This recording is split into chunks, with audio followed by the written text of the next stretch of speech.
Rasul akram alayhissalom aytadilar, munofiqning 3 ta alomati bor.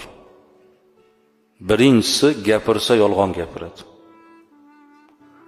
Ikkinchisi va'dasiga xilof qiladi. Uchinchisi omonatga xiyonat qiladi. Munofiqning eng katta alomati yolg'onchi bo'ladi.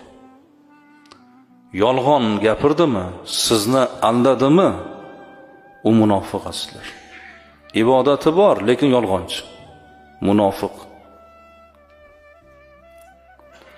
Hamma gunohlarni boshida yolg'on turadi.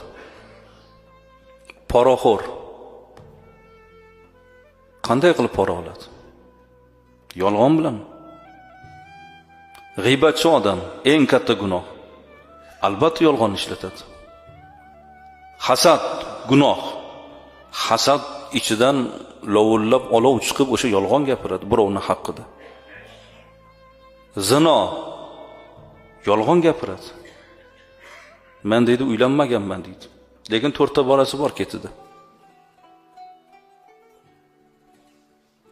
Yoki xotinimni mazasi yo'q deydi. Shuning uchun men majburman deydi. Yolg'on gapiradi, hammasi yolg'on gapiradi. Hamma gunohni boshlanishida yolg'on o'sha gunohga yo'l ochib beradi. Birovning haqqini yeydigan odam, savdoda tarozidan uradigan odam yolg'on bilan shu ishni qiladi.